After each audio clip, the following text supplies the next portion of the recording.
na may mga pagkuha ng ng mga toys. Puro lang ate.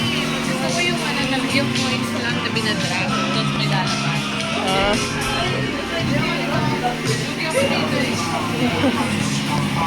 So yun yung mga toys.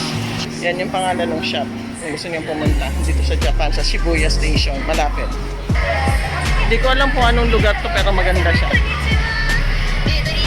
Very lively. Tapos merong ganito.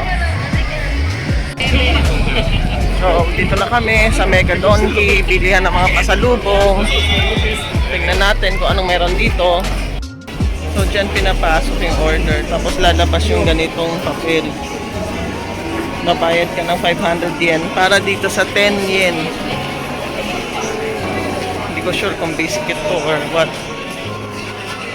Yun.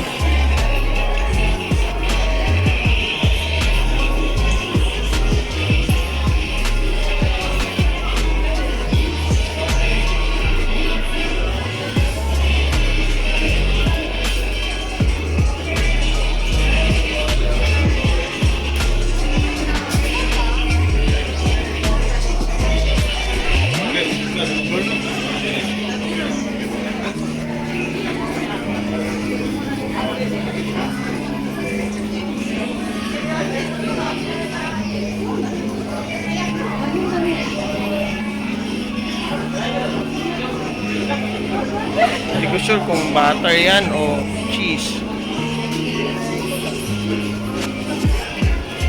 Nalagyan nila niyan. Cheese siguro yan.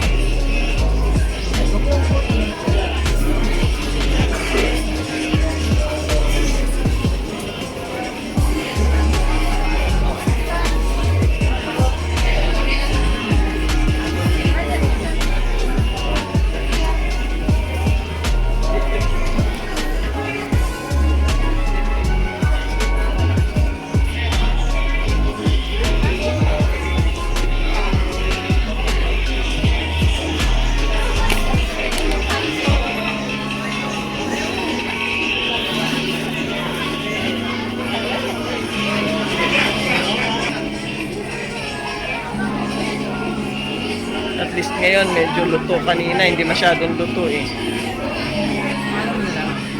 Nag-iwalay.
Yan, very stretchy siya, yung cheese sa loob.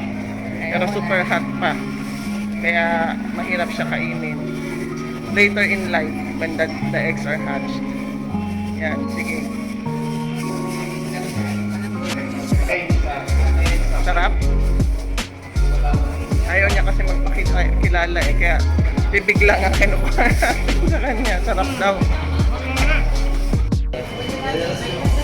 Yan, ganyan siya ka-stretchy. So,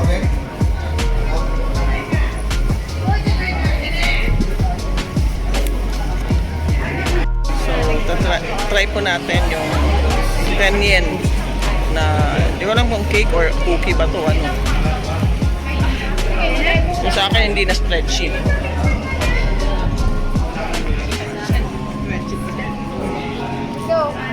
Pero maganda po yung base niya.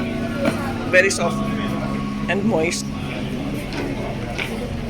Tsaka ano siya, yung lasa ng cheese at saka nung ano, ayan, stretchy. Ganda nung kanya, lahat stretchy. Maganda pa yung combination ng cheese at saka nung pancake mix. Tapos sa edges niya, sa labas, crunchy kaya masarap siya. Sakto lang, hindi siya ganun ka-sweet. So, sana po ay nagustuhan yung ating video. Kung nagustuhan niyo po ang ating video, please like, share, and subscribe. And don't forget to hit that notification bell para ma-update kayo sa mga current videos ko. So until my next video, this has been Lorraine reminding you that God loves you. Bye-bye!